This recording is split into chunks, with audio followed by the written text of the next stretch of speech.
700 Exercise number 7 Start.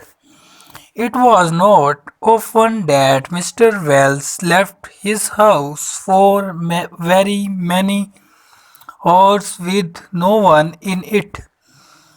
During the day, Miss Black was there for most of the time.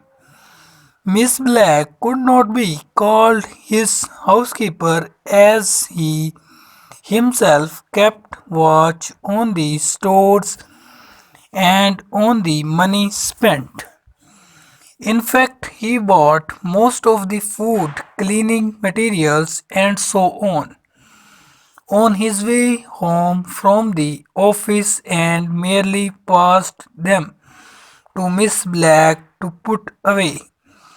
No, Miss Black could not be given the high sounding name of housekeeper, but neither could she be called the woman who did for him.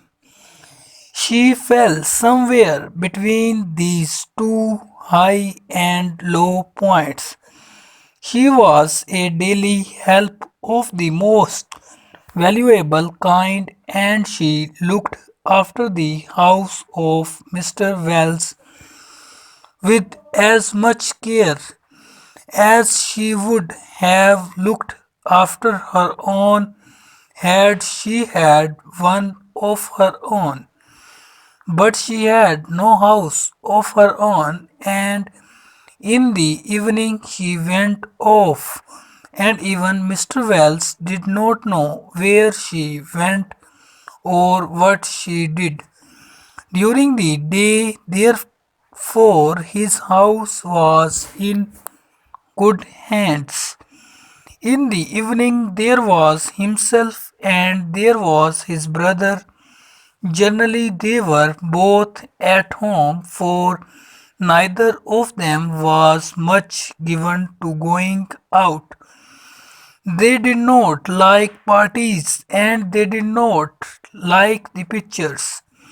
They did not care to pay high prices to see plays which, in their opinion, were generally not worth the money that had to be spent in getting up to town and paying for a reasonable place.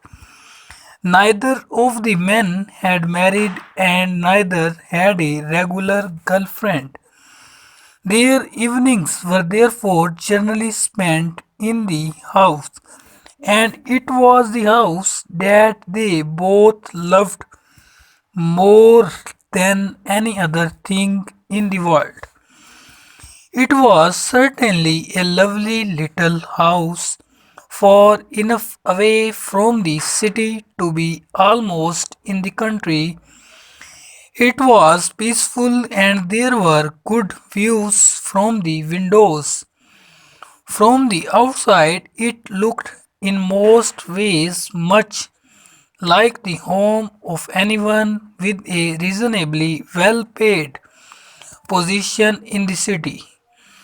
Few people ever stepped inside, but those who did were greatly surprised, for certainly the inside of the house was not in any way like the common run of houses.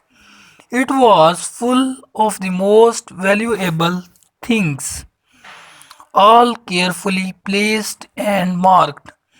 What had been two living rooms had been made into one very large room in the form of the letter L.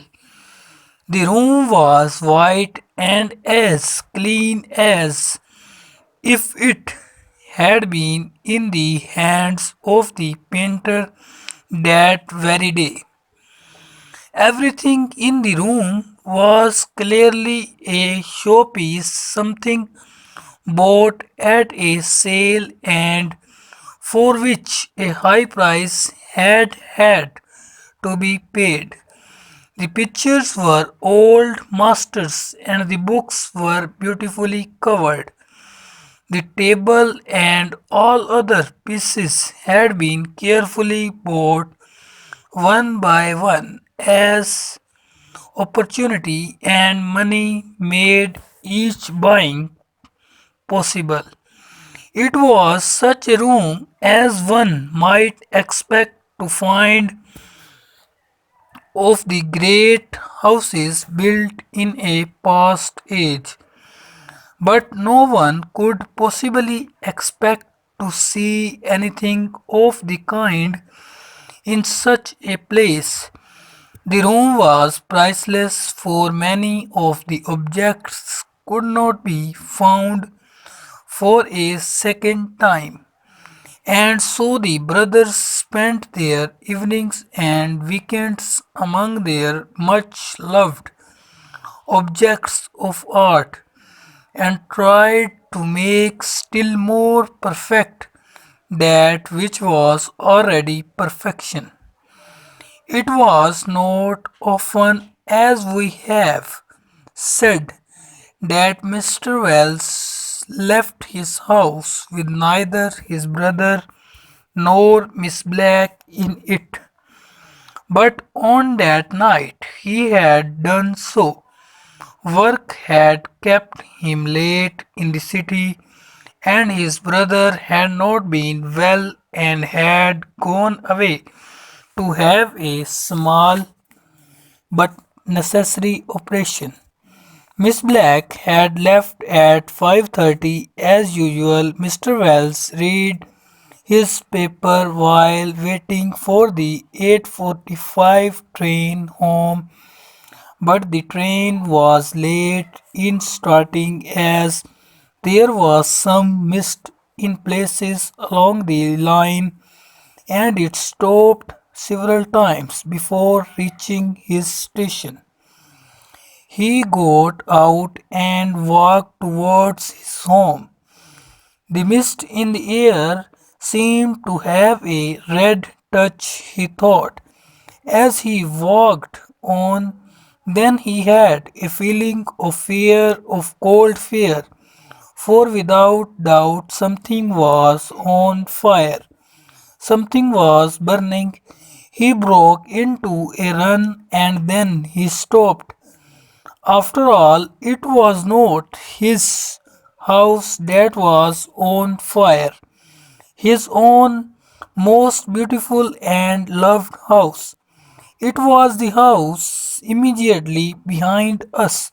But at the moment of his fear, he saw his life clearly for the first time. He saw that he had spent his years loving cold and lifeless objects. He saw that he loved no living being and that no living being loved him or cared that he was late home that night, that he was cold and had known fear. Full stop and close.